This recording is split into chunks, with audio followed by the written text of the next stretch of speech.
Support for the Takeover Lounge is provided by the Arts Foundation for Tucson and Southern Arizona, funded by the City of Tucson and Pima County, with additional support from the Community Foundation for Southern Arizona. Welcome to the Takeover Lounge.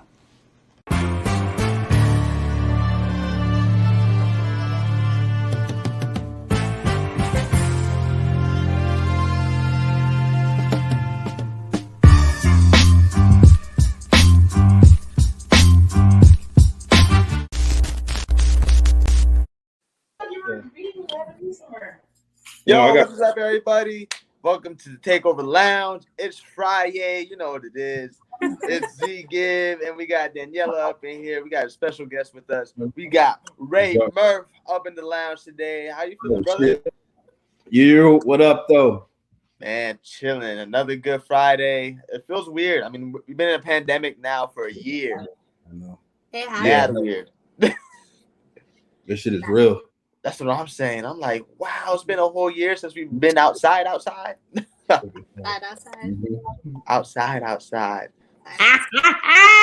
Shout out to my cousin. Jack. Yeah.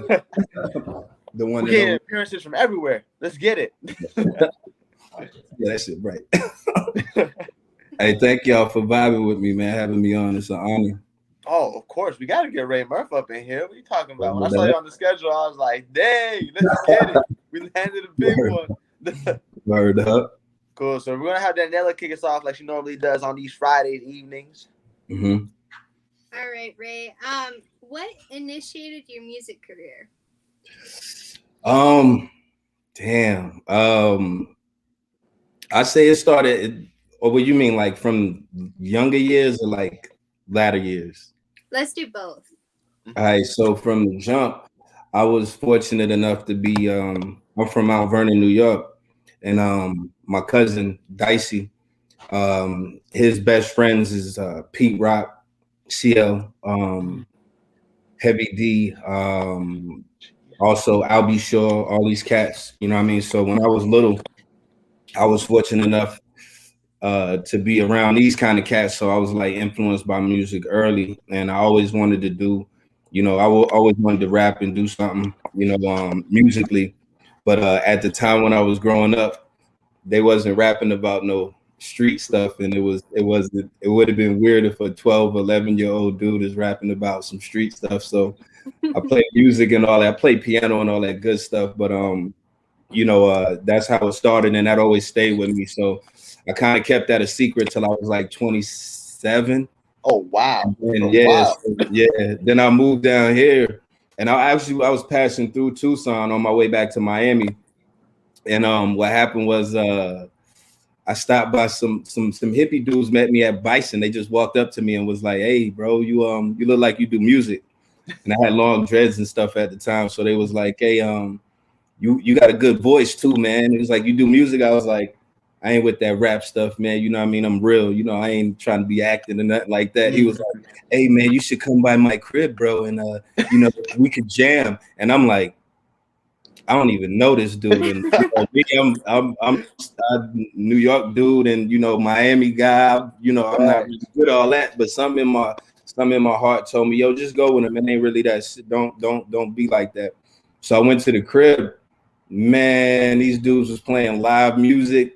Damn. Drums, guitars, and all that shit. And, we was at their crib and we was recording too till like 5:30 in the morning. Wow. I got in the car on my way home, and I was supposed to fly to Miami like a day or so later. I got in the car and told my homeboy, like, "Bro, I ain't going nowhere. I'm gonna do music out here." He was like, "You do music? I thought you played football and you know what I mean? Like, hustle, you know what I mean?" So yeah, Tucson kind of just I say, it kind of brought what was already inside of me out, and it was just like perfect storm.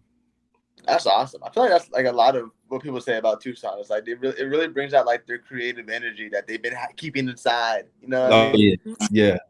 Because I can't do that back home. You ain't gonna be playing no drums and guitars in no project buildings in the trap. Your neighbors are gonna be pissed. Police no noise. Disturbing and all that stuff. So it wasn't time. So yeah, this was a blessing to me being down here. That's awesome. Was the piano? Like? How did that happen? It was awful. It was awful. My mom would let. So my brother, he used to make beats for me because I used to do little tapes. My brother used to make me do little rap tapes when I was like 9, 10 years old because he was up under Pete rocking them, so he knew how to like, you know, we used to take little tapes and stop, record, like loop stuff, and then be like rap over it, just talk shit. So I used to do that. So but he used to play drums. He played drums and violin. And he's 5 years older than me. So I was like, you know, trying to be like older bro. I was like, you know, Mom, let me play drums. They ain't have no more drums at the school. And she was like, I think she told the school not to let me play drums. Magically, they ain't got no drums. And so I was like, all right, I'm gonna be like Miles Davis and play the trumpet. I brought the trumpet home. I brought that shit home. Yo, first day, my mom was like, you are not playing that no more. You loud as hell in the apartments. You took the plunger off my plunger. I took the little, you know, the little I took that shit off. I was like, wasn't with that. So I had to play piano. I was forced to play piano, and I went to a performing arts school, so in elementary. So I was forced to play piano for like 2-3 years, man, and it was strange. It was very forced. I learned a lot about music, but that shit was. I hate piano recitals. It was trash, man. Definitely, I can feel that. I feel like I can definitely see that. Like, just like I don't want to go to piano recital, man. That shit was nerve wracking, yo. It was like I live in the hood, right? Yeah. I'm thinking when I play piano at this recital, it's gonna be all the dope dealers, all like the whole hood is gonna come. That's what I was thinking in like 4th grade. Man, I walked out there and it was all white people. I was like. They don't never come around here. I was nervous. I was sweating and shit. I played good, but I was, and they don't make no noise. It ain't like every note you hit, they like, oh yeah. No, that shit is quiet. And then after you finish, it's like a pause, like boom. Then it's like, man, fuck that shit. No. You're like, this ain't nothing like football when they be cheering for everything. This is trash. Definitely. That's crazy. I was gonna say something about the piano. Oh, the crazy part about piano recital is like it's like a solo sport. Like you're by yourself. Like there's no team, there's no band, there's nobody to back you up when you mess up. It's like you mess up. Like so I can see why you're nervous.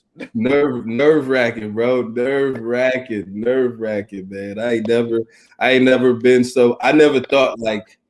I mean, but that taught me humility. That taught me like a certain lesson to where, you know, arrogance. Because me, I was a little street, little knucklehead, yo. I wasn't scared of nothing. I thought I wasn't until it was a bunch of little eyes watching me. And you know what I'm saying? It wasn't like it was some, you know, it was.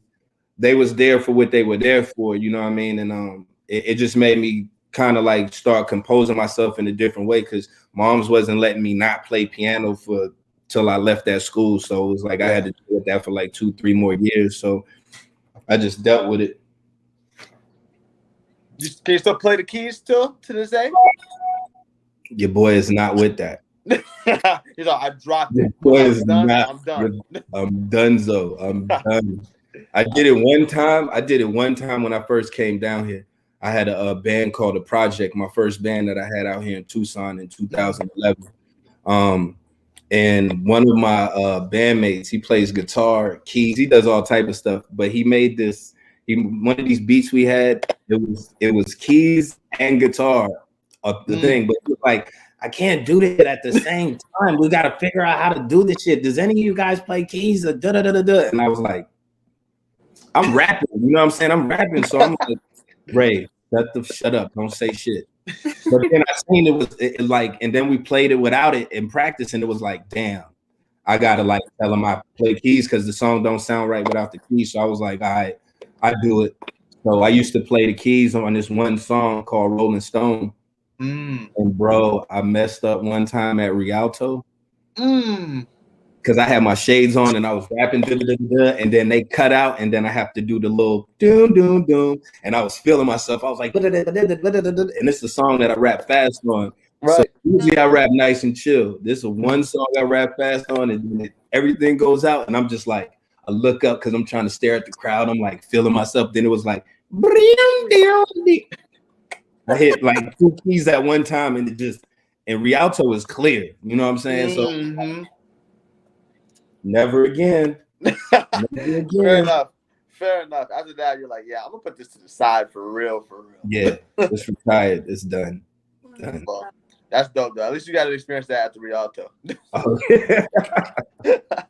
If you're gonna go out on the Rialto. You know what I'm saying? For real though. What how would you describe your sound? Your musical sound? It's just I say it's the people, man. You know what I mean? It's for the people. So it's like, you know, we grew up on, even now, you know, we it's hip hop, it's jazz, it's blues, it's everything combined, and it's more or less of like integration, you know what I mean? And like, you know, creating the world I want to live in. Because me being from New York, and I traveled a lot of places. I lived in Miami, I lived in Cali, Oklahoma, Montana, Virginia, Atlanta. So for me, it's a lot of influences. Yeah, you know, and my mom is a Buddhist. You know, she practiced Buddhism, and I've been around a lot of Japanese people, a lot of stuff. You know what I mean? So for me, it's like everything kind of inspires me. So, you know, me, I can't make music, which is like my truth, without incorporating all the things that inspire me. So, you know, it has to have like a little bit of rock. It got to have some street aspect to it. It got to have some hip hop. It got to have some blues, some jazz, some R&B. You know, a little bit of everything, because from that's when you could, you know, new things come out of it. So, you know, for me, it's always been a mission of trying to push the envelope and create the world that we want to live in, but do it through music. You know what I mean? So I just feel like our sound is just some earth shit. You know what I'm saying? Yeah. Bro, like, yeah.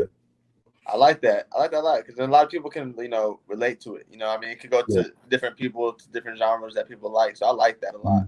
Mm-hmm. That's awesome. When did the Street Blues family start?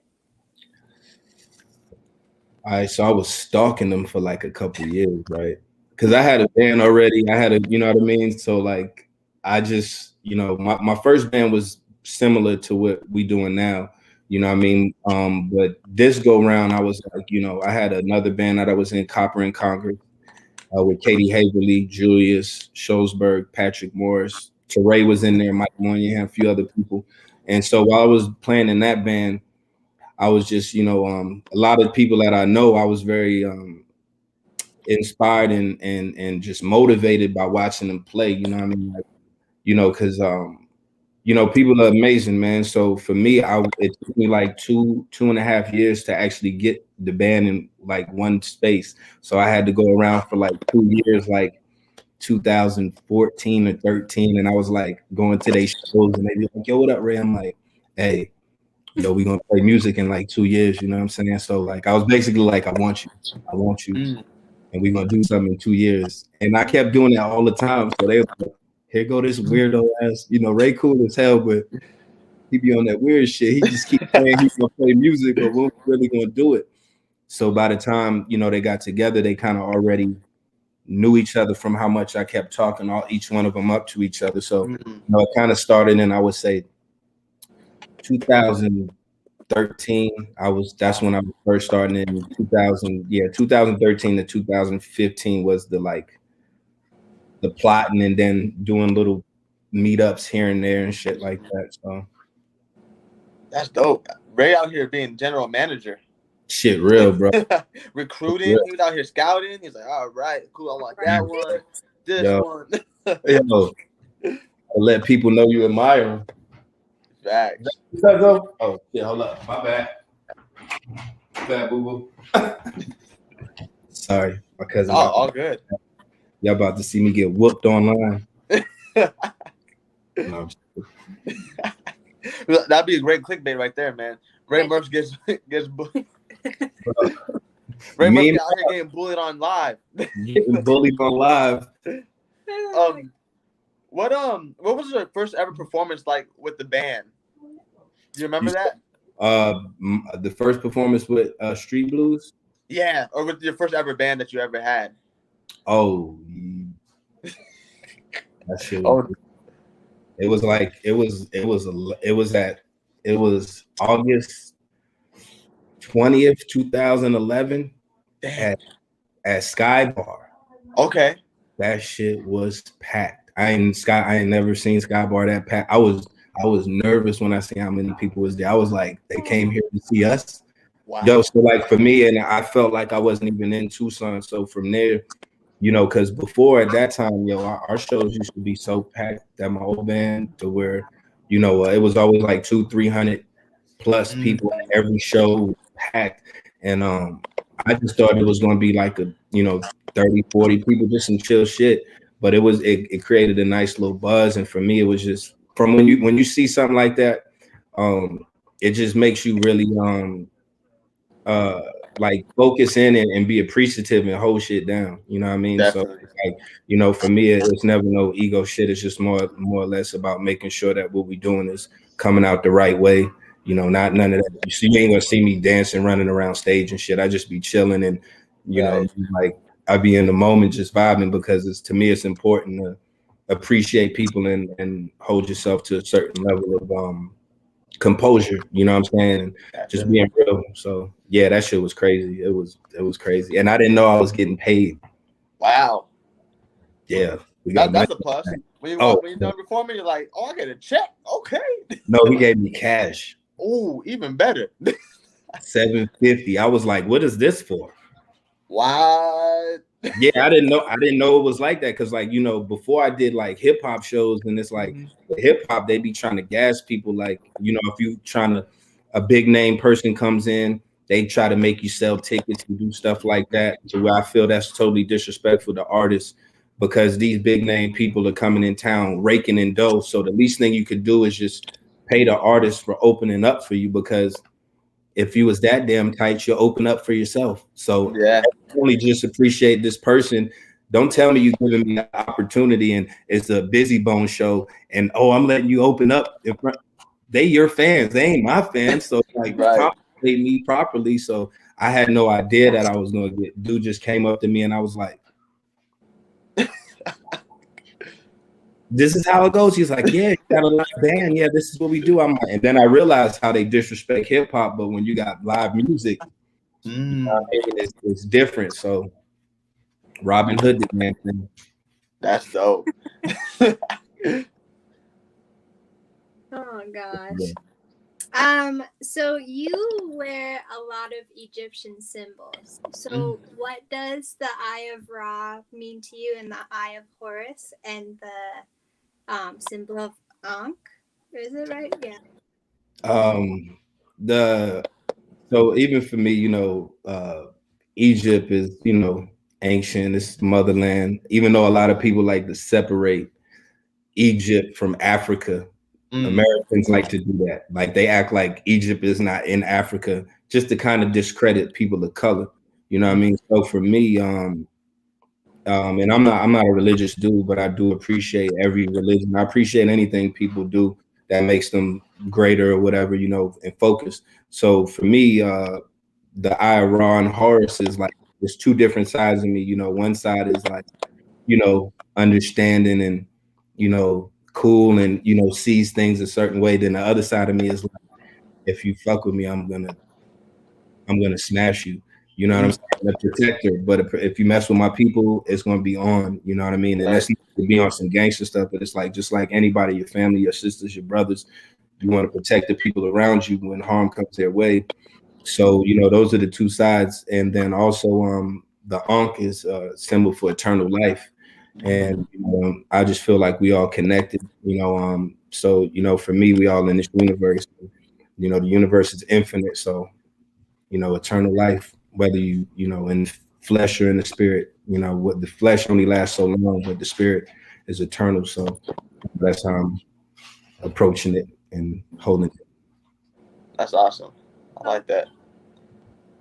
What I remember you talking previously about practicing like being in the moment And that's one of the hard things for a lot of people these days is just like living in the moment and really enjoying like that time you got wherever you're at. Because I feel like everybody's so consumed with the social media, who's doing what. We're always like subconsciously like competing with one another for who has the best who has the best content, who has the best did I lose you? picture. Exactly. So like, Did we how do pause? you practice that? Oh no. Y'all back? Did We're it pause? Oh, we're here.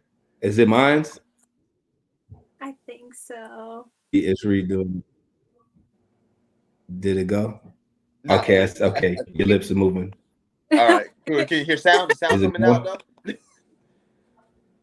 Can you hear us? It's going. It's like You want to just leave and come back? I mean, we can do that. And let's see.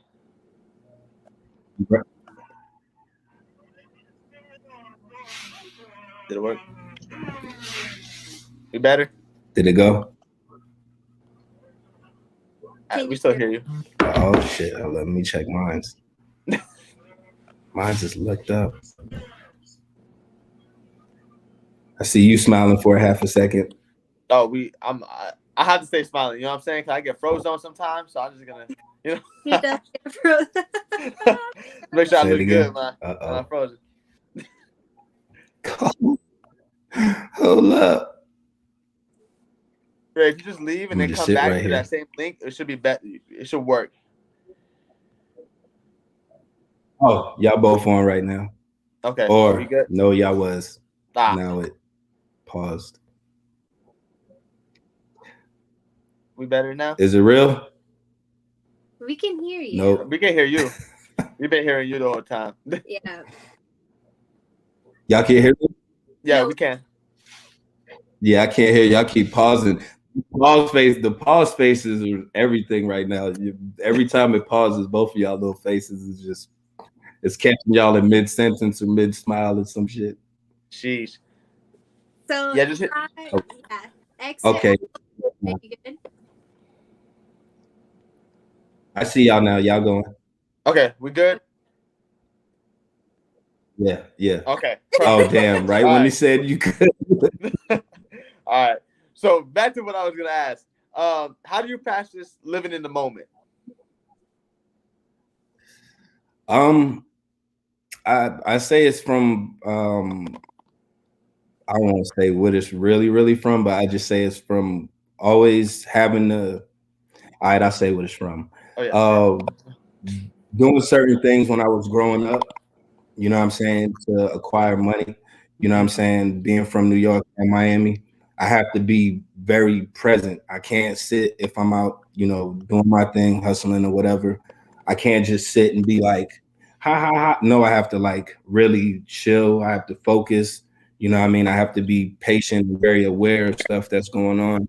And then also, I was playing sports at the same time because I played football in high school, college, and I played arena ball. So, wow. just even being in them situations to where, it's a lot of pressure situations. And you have to, in crucial situations, you have to like, a lot of times people get, breathe a little fast and they can't really think. So for me, it's just always about just being myself. And if people don't like who I am, that's not my problem. That's their right. So for me, it's about more or less practicing being myself, and everything else doesn't really affect me a certain way. So it's like when I'm on stage or something, I'm there with my boys. We're there in front of people. I feel y'all energy, but I'm there with these dudes. So it's like I'm just having fun with my friends, just like how we do when we in the studio and chilling and vibing. So what it is, it's just a reflection of what we do already. It's from the preparation, and so once you get on stage, you don't have to. I don't have to act or do anything else, and I could just chill and be myself with my wine glass. I feel it. That's awesome.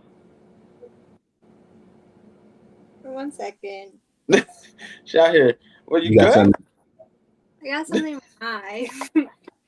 Okay. I didn't know if that was a pause again. She's like, damn it. How would you explain your basic life philosophy? My basic life philosophy. I say it's a few, but the basic one is just just even like something I tell my kids all the time, or just, I ain't too old to learn, I ain't too young to teach.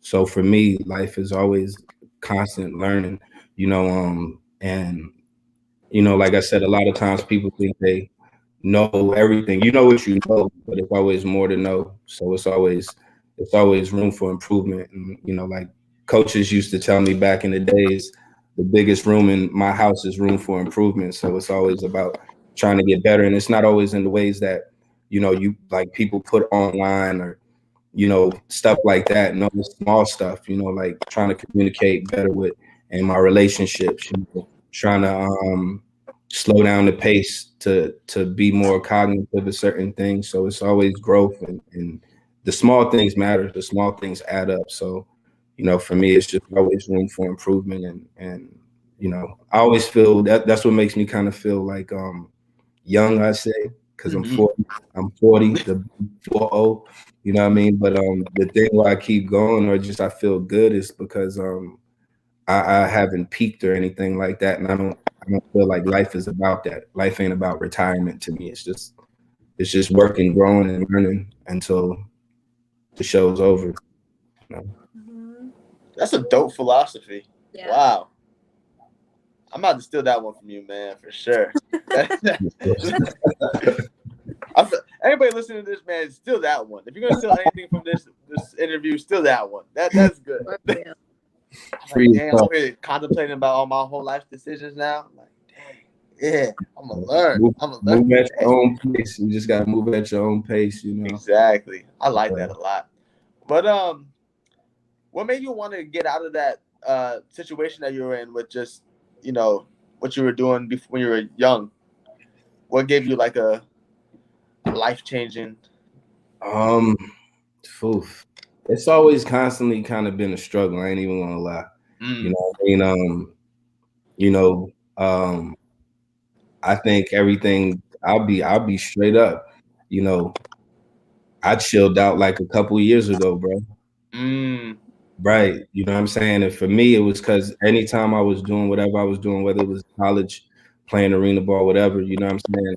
I never did nothing until like, roll around with brims and stuff like that. It was because it was necessity, I know people have their judgments about stuff, but like I said, that's not my issue. But for me, it was trying to really like tap into, what really mattered the most to me.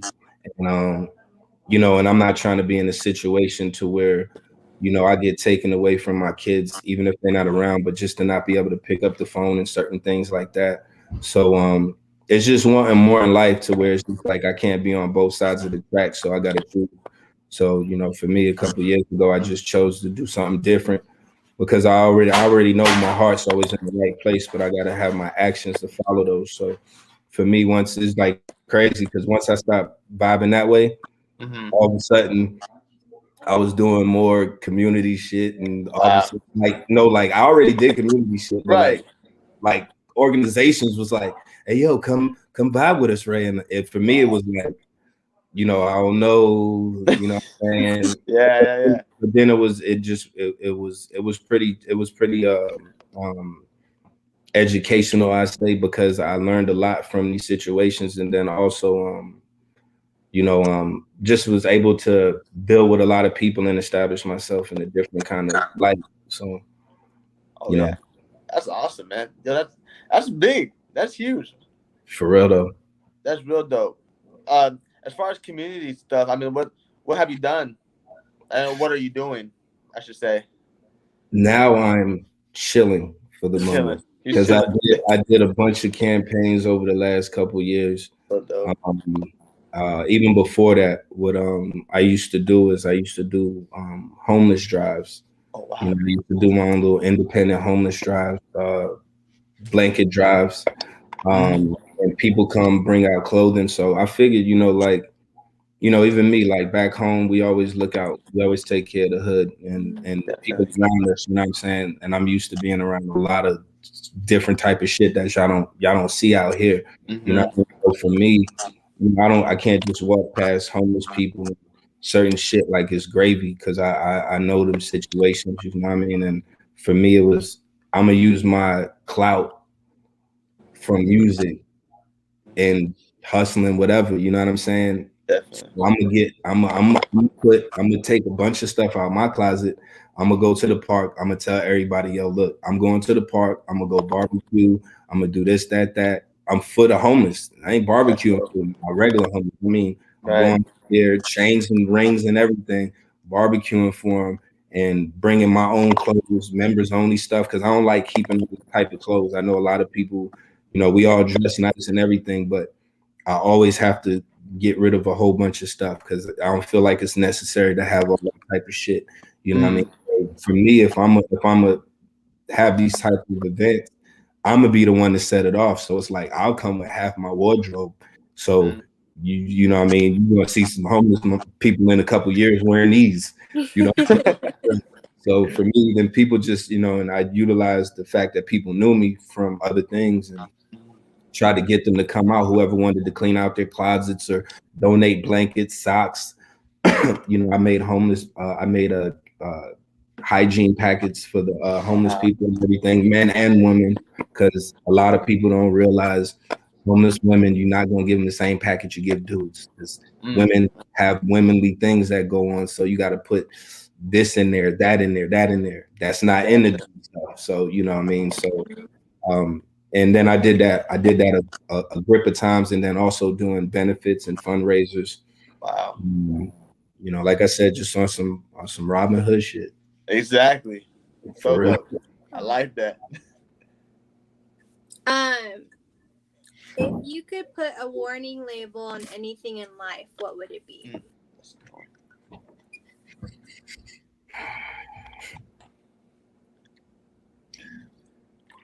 Mm. Damn, a couple things.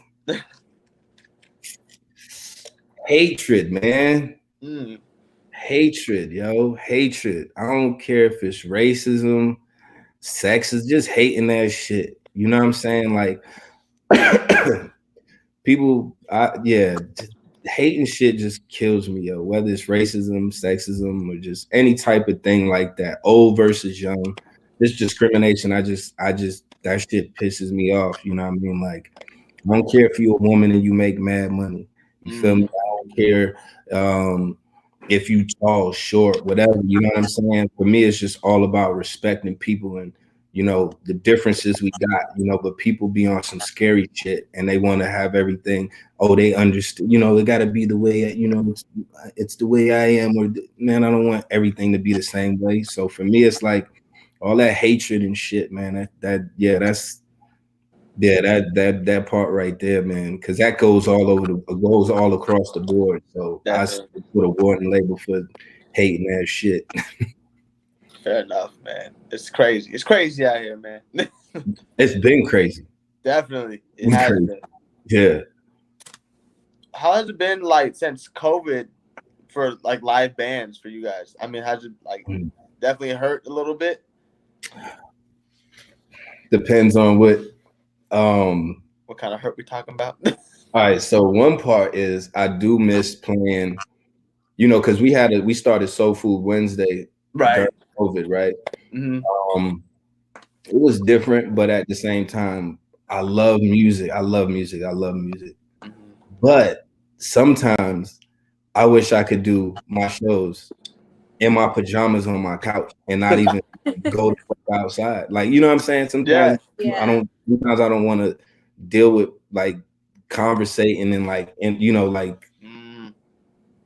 with shaking hands and kissing babies type of shit. Yeah.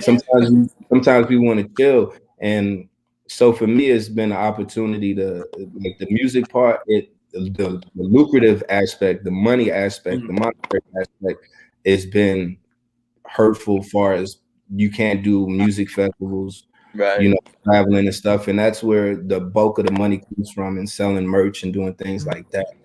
But the Definitely.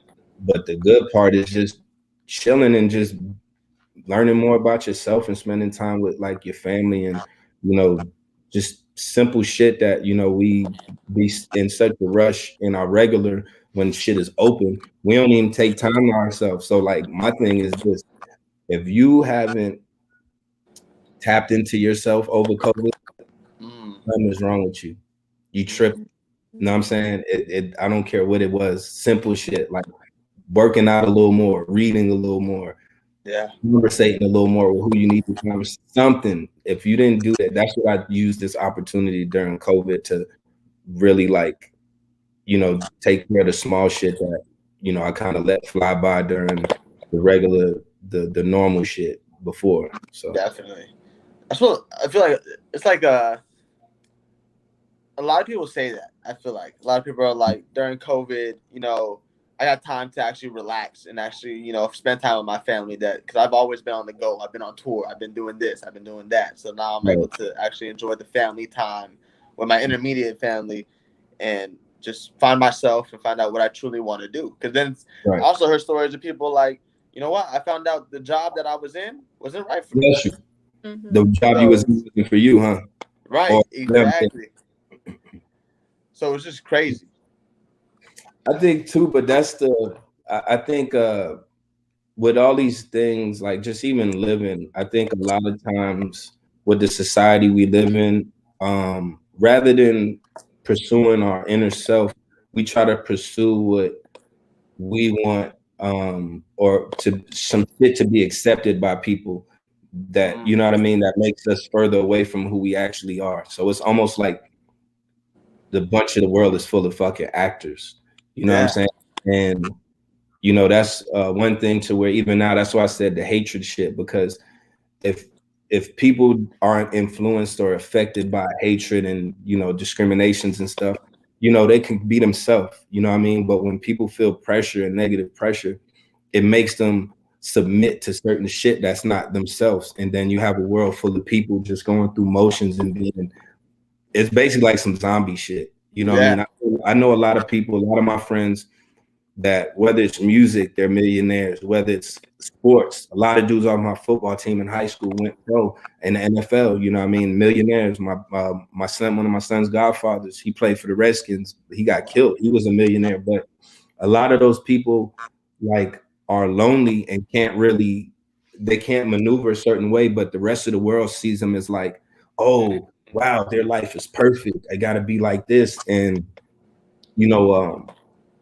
for me, it's like false advertising and shit. You know what I'm saying? So a lot of people trying to pursue these things, and then once they get to it, they like, oh, this shit is not what I thought. And then you lost all your family on the way up there. You lost great friends on the way up there. You by yourself. You going crazy. You know what I mean? It's a trip. So like, like I said, a lot of people, with these times are figuring out that, they want to do different things. Even like what y'all doing, this shit is dope. You know what I mean? D, you was always at supporters. You one of the most important people in fucking Tucson, straight up. You know what I'm saying? I'll put that out here. If ain't nobody else said that on one of these shits, she is one of the most, if not the most supportive person. It's so many dope ass supportive people in this town. You feel me? And for me, it's like, I want to see them do some shit because they make us feel special. You know what I'm saying? Right. We are, everybody's special, whether it's the person on the stage or the people in the crowd. The reason why y'all fuck with us is because we say the shit that y'all don't feel like saying, but y'all feel it. You know what I mean? And for me, it's like dope to see this type of shit going on. Because if it wasn't for COVID, would this have been going on right now? Would it took like another year for y'all to do this? You know what I'm saying? Definitely. And I'm glad that y'all doing this shit because it's about, people stepping out into their own light. You know what I mean? And being like, it's just that self-confidence. Like, no, I know I'm fucking dope. I'm not being arrogant, but I know I'm fucking good. I know I got some shit to do, and I don't want to do this weird shit all day at work. You know what I'm saying? But if you got a good work and then you got a good after work, that's even better. Then you could tell other people how to like have the best of both worlds. You know what I'm saying? So for me, that's I'm gonna give you your flowers now. Yo. Yeah, appreciate it. Real shit. You as well, up there holding it down. That's awesome, man. I appreciate that, Ray. Oh man, it's real, man. It's super real, man. This shit is very inspirational to see people, you know, making progress and taking shit into their own hands. You know what I'm saying? It's super dope. And for me, it's like steroids and some shit. Y'all giving me extra motivation and shit. You know? Aww. What has been one of your ultimate life goals?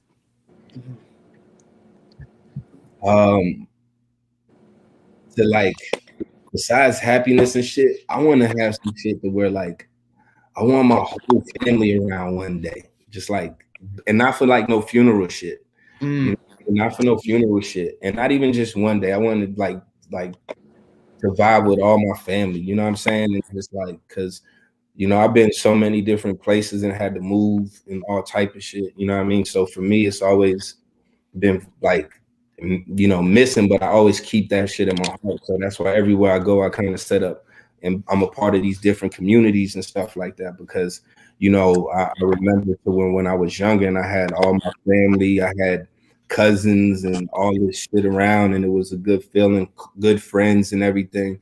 And, you know, for me, it's just, you know, just that circle of love and shit, you know what I mean? So for me, it's about getting back to that type of stuff, you know what I mean? But I mean, that's what we out here doing anyway in Tucson. We creating our own families, you know what I'm saying, with our community. So, but I want that other shit too, you know what I mean? I want moms around, I want bro around, sisters, brothers, everybody, grandma. You know what I mean? I'm trying to get her to come down here because she like the chief. She 87 years old and she be every day up in New York. And I'm like, Grandma, you can come down here. We got dispensaries. Try to put her on. The weather is warmer. It's a Popeyes chicken. That's all she wants is Popeyes and blunts. I'm like, come down here. What are you doing? Basically, high ass rent up in New York.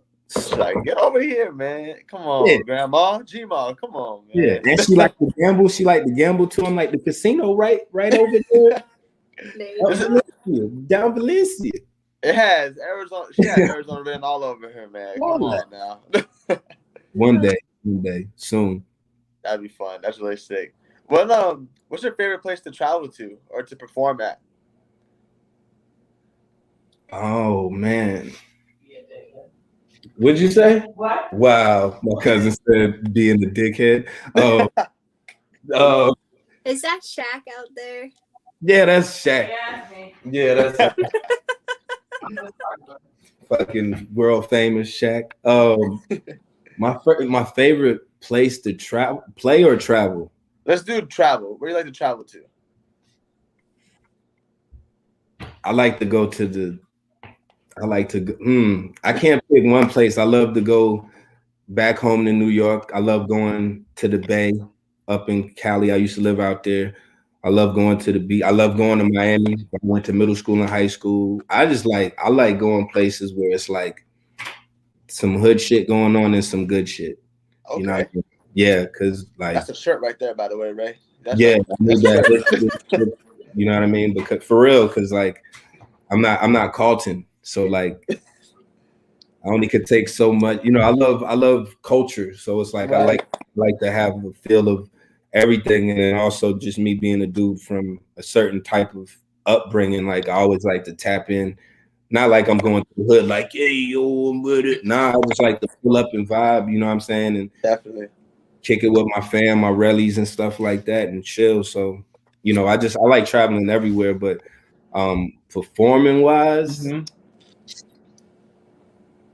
Damn. I love, oh man, it is hard to say. I love playing a lot of places, and there's places I haven't even played yet. So I like. True. So you're like, you know, I can't speak on it yet, but so far, what's your top 3 then? Top 3. No order specifically, whatever. The Telluride, or like the music festivals in Colorado in the summertime. Oh, wow. I love playing at those. Them shits. Music festivals are super dope. Like, you know what I'm saying? Like, you can hear yourself think on stage. Like, Wow. the sound be so damn clear. It's, for real, it's crazy because like the people get you high, like just the energy. People energy. So like you don't even need to smoke. You just gonna feel it's a different type of vibe. You know what I mean? Definitely. I got to give it up to Tucson. I love coming here. There. You know what I'm saying? This is that off top. And I did some weird shit in Atlanta when I was out there. Really? Yeah, I performed in front of like 1,000 people at a drive-in. Oh, that's movie tight. theater at like 9 in the morning, and it was during like the campaign. That shit, it was crazy. It was cold, but it was crazy. Like it was a weird feeling to where it's like, you know, that movie Cars. Yeah. So it felt like it was the real life version of that because I couldn't see faces because it was so many cars. It was all these cars right here, and then it was another higher parking lot too. It was it was so many people. So for me, I was just like, hey, beep your horns for me, just so I like feel you. And it was like, I don't know why I said that because they start beep beep. That shit was going through my body. I felt like it was going through my soul. It was loud. It was you ain't never heard hundreds. Like it was like over 1,000 people there. It was hundreds of cars. You have never heard that many like horn beeps like that shit. Like I had to feel. I had to be in the moment. I was like, ooh, okay, wow. That's so amazing. Noise. That was a lot of noise. That's tight, man. So Tucson, Atlanta, and Colorado, top 3 for right now. That's awesome. Yeah, I want to go to Colorado soon. I definitely got to go out there for sure.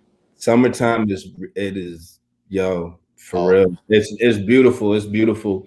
It's beautiful. And I love going to those kind of like music festivals because it was the Telluride Jazz Festival. Ooh. Right. So I'm the only rapper at a jazz festival. That's tight. So, that's sick.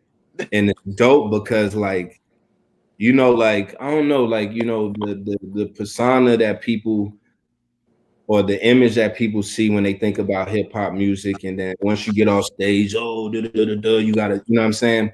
Me, man, that shit was so like relaxed. Like old ass white folks was like, I like what you said about how you stopped selling drugs, but it's dope. How you stopped selling dope, but it's dope what you're spitting. And that's what you meant to happen, right? And I was like, yeah. Exactly what I meant. Because it was just different interaction. You know what I'm saying? It was very, very chill. And even with the other musicians, because you up there with people that world-renowned musicians and artists, you know what I'm saying? And like they chill as hell. They super like they want to conversate. It's no egos and shit like that. It's no like, you know, shit like that. It's like the only thing they want is for everybody that's playing to play the best that they could play because we all want to hear good ass music. You know what I'm saying? That was the whole thing. And for me, it also was like that was perfect for me because that's kind of how I am. I always enjoy, I'm a fan of people, you know what I mean? Like before I started performing, I'd be like, look at this stupid ass person over here. What the fuck they think they doing? That shit is garbage. Once I started performing and then writing a whole lot of shit years ago, I don't judge nobody like that get on the stage. I might not play your music every day or something like that, but I will never disrespect another artist because one thing people need to know is that a person gets up there and allows themselves to be scrutinized and telling you their version of whatever they see, whatever ideas they have, you know, even if it's this fictitious thought process, it's their thought process and it's very personal. So for me, I will never disrespect somebody that has courage to go do something. And that's just my whole thing. I see people say shit about people all the time. And I'm like, nah, that was great. Because they got here and did that. And they gave you something to watch. So you got some shit to talk about. And guess what? Even if you didn't really like it, you're going to remember that shit. Facts. They gave you a memory. So, you know, for me, that's what being at those music festivals, it just was like, I knew it was a place like this in music. You know what I'm saying? Because a lot of times people be weirded out that, you know, I might be so I might praise people because I'm not in competition with nobody. Yeah. I'm not. To me that's some ego shit. Me, I'm trying to be the best me. I don't like if my homies be out here killing it, whether it's Cash, Marley, Tommy, Johnny Red, Jaka, Runt. Oh man, I'm gonna keep going on their ass. SBZ, Mama Trauma, man, and like, you know what I'm saying? Whether it's Ziza, the rock band, you know what I'm saying? It's, you know, people out here, and I love watching people do their shit, man. And for me, I ain't afraid to say that. So it's like, I feel, you know, when you're around that type of environment, it just feels good to like, oh shit, damn, this dude's a millionaire, but he feel the same way I do. He's like, hey, it was nice. I was like, hey, this shit is even better. He's like, nah, let's go have a drink real quick and talk about some shit, you know, and it'll be talking about what is my band doing, what other projects I got going on, and it's just people interested in people and not being afraid to, you know, speak on those interests, like, you know, just being. That's awesome. If you could pick any superhero power, what would it be and why? Fly. I want to fly, not like, I mean on some, because I've been dreaming about this shit since I was a little kid. That's dope. I do it in my dreams too. Like so I be trying to control shit, but being on some Superman shit. You know what I mean? I ain't skydiving. I ain't with that skydiving shit. I'm literally like, hold up, I'll be right back. Man, take off, and then, you know what I mean? Because it's just so much in the world to see. You know what I'm saying?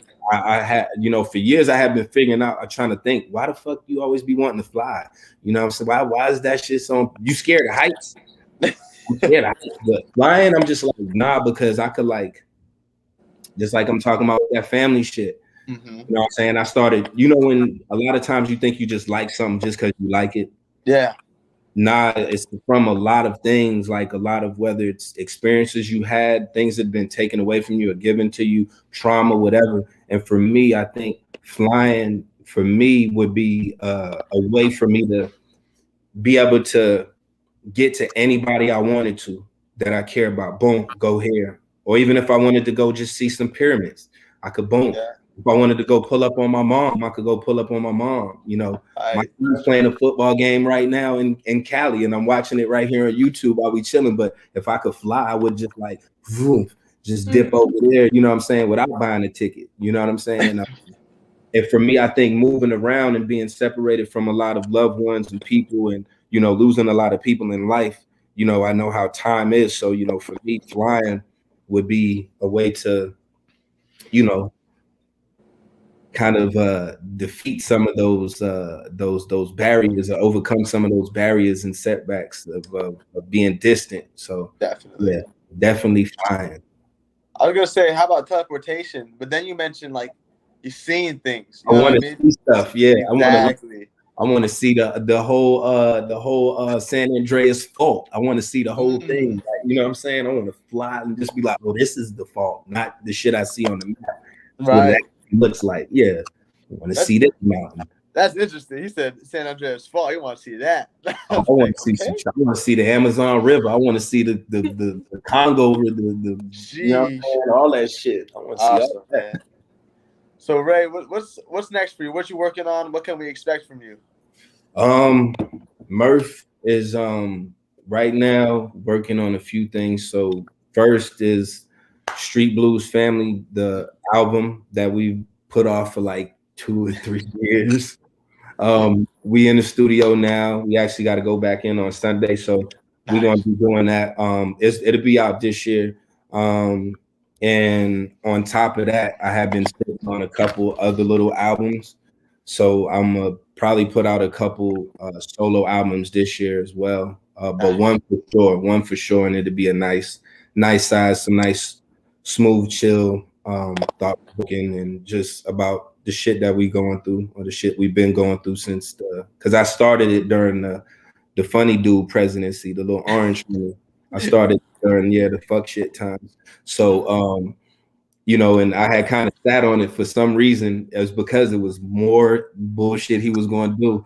So, you know, I got a whole nice little, you know, thing to talk about. So yeah, that, and then also you know, doing my patties, and then my Jamaican beef patties, and then you know, continuing the Soul Food Wednesdays and trying to, you know, build that platform so more entrepreneurs, Black and Hispanic, have a platform to be able to bring their clothing and food and stuff out there to that. Definitely. You know, so. That's awesome. That's so awesome. Where can they find you at, Rey Murf? Right here in Tucson. Right here in Tucson, and your Instagram handles?